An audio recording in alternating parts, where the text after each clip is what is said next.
Paris.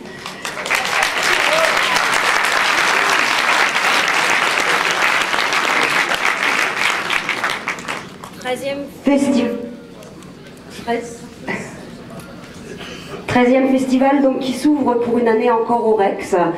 Et je tenais donc à remercier Philippe Hellman, Bruno Blancart et toute l'équipe du Rex de nous accueillir encore cette année pour une édition dans une salle plus ramassée mais qu'on a tenu quand même à faire et pour marquer l'événement et pour qu'il soit présent dans l'espace culturel parisien et parce que je pense que c'est important qu'il existe pour le cinéma et pour tous ceux et toutes celles qui nous soutiennent.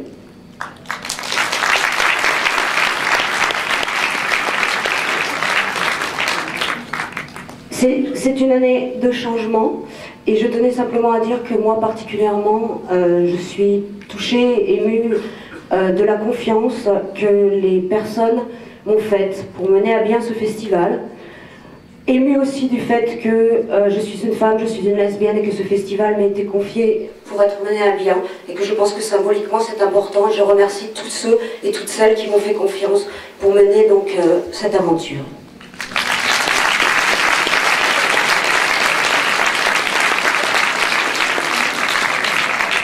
Donc un festival, c'est une équipe, donc une équipe qui nous soutient, qui vient nous rejoindre et qui travaille avec nous. Je remercie donc toutes les personnes de l'équipe et tous aussi les bénévoles du MAC qui sont là.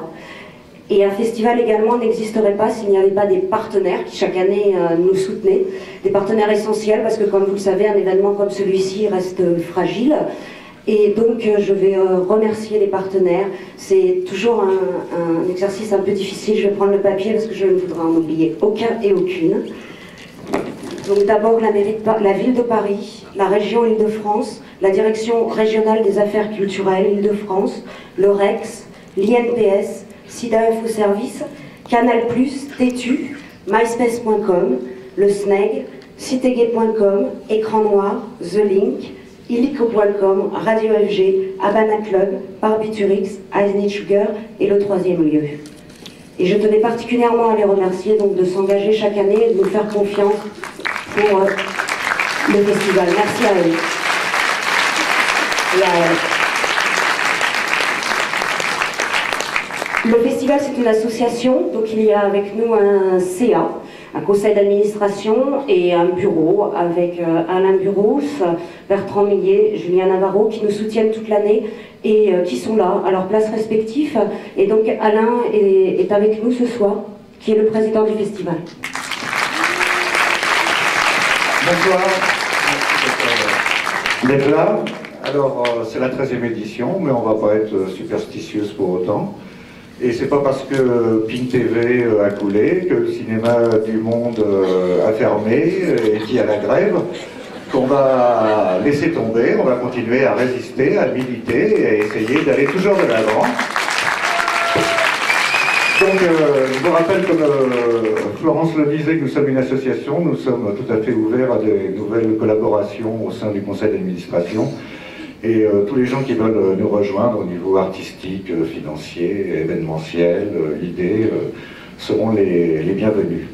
Alors, l'année dernière et pendant quelques années, c'était Florence et David qui présentaient le festival. David n'est pas là, j'aurais quand même lui rendre un petit hommage, mais il sera là jeudi à la soirée Canal+, à laquelle je vous engage évidemment d'assister.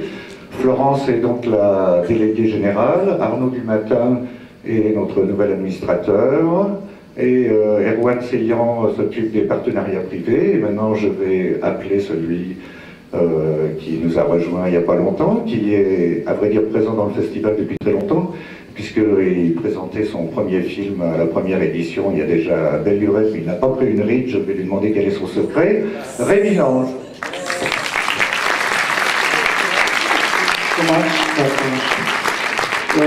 Donc moi j'étais très heureux de remplacer David, que je salue au passage.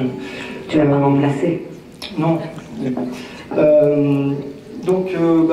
Moi en tant que cinéaste et en tant que distributeur de films aussi, par ailleurs, j'ai toujours été intéressé par par le fait de défendre des films qui sont queer, un petit peu faits à la maison, un petit peu indépendants et différents des films qu'on peut voir habituellement sur nos écrans, le cinéma mainstream gay qui existe aussi. Donc c'est tout naturellement que j'ai rejoint l'équipe du festival, le festival qui a toujours proposé une programmation toujours très équilibrée entre les films grand public et en même temps qui a toujours laissé une part aux films indépendants et queer et même parfois à des cinématographies difficiles. Donc cette année on a décidé de placer le festival sous le signe du mélange des genres. Alors d'abord c'est un mélange des genres cinématographiques, puisqu'on est avant tout un festival de cinéma.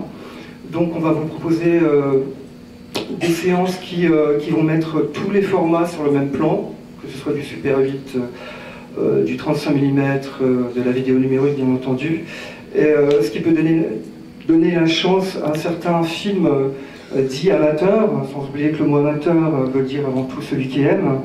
Donc voilà, des films un petit peu fragiles qu'on ne verrait peut-être pas habituellement ailleurs. Par ailleurs, on va proposer des films qui sont de tous les styles et qui proposent aussi un mélange entre l'acceptable et l'inacceptable, comme on disait dans l'édito du catalogue. Voilà, on va aussi vous proposer des films un peu osés qui ne pourraient pas être diffusés autrement, parce qu'ils ne pourraient pas être passés à la télé. Je pense notamment à certains films de la séance Gay Hot Shots, que vous serez nombreux à venir voir, je suppose. Voilà, donc voilà, mélange des genres pour briser les frontières entre les sexualités, entre les formes aussi corporelles possibles, imaginables. Mais là, je vais laisser le soin à Florence d'enchaîner. Oui, donc c'est de toute façon une programmation qu'on a réfléchi, Rémi et moi-même ensemble. Et donc il y avait aussi une volonté de s'intéresser au genre à l'intérieur du corps, de la transformation du corps, et peut-être cet espace qui reste encore très tabou dans nos sociétés. Et on a fait une thématique autour de intersexe, intergenre, avec également deux débats, un autour de la question femme, sur la féminité, la féminitude, et un sur l'ordre, avec le film L'Ordre des mots, sur la question des genres, et également pour la première fois à Paris, la présentation des films porno de Buck Angel, The Man with a Pussy. Donc c'était vraiment une volonté aussi pareil de décloisonner surtout au niveau du corps, pour arrêter ce binôme masculin-féminin, et montrer que là aussi il y a une multitude peut-être plus large. Donc là c'était aussi un choix radical. Je sais que le festival reste festival de films gays et lesbiens de Paris, mais à l'intérieur des séances, il s'ouvre et il essaye d'évoluer avec son temps également.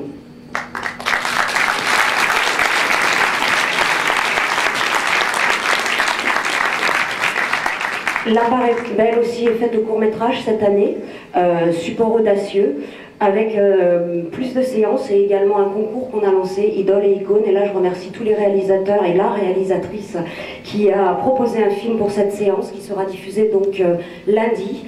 Également, pour la première fois, le prix Canal+, qui s'est engagé auprès de nous et qui va primer un film court avec comme prix un préachat, un achat et une diffusion sur la chaîne. Donc c'est une première et on remercie donc Canal de s'être mis avec nous dans cette aventure pour le film court. Merci à Pascal Fort.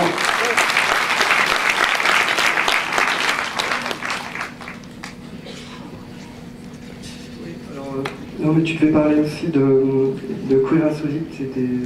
Oui, effectivement, dans les films courts, on a mis tout un axe sur l'aspect queer insolite dans ce Idole et Icône, et particulièrement avec une invitation au Festival Mix Brésil, qui est un festival qui existe depuis longtemps et qui défend au Brésil la création LGBT et le fait que des films soient diffusés au-delà des frontières. Donc c'était une volonté aussi de les inviter à Paris, comme chaque année, où on donnait une carte blanche au festival.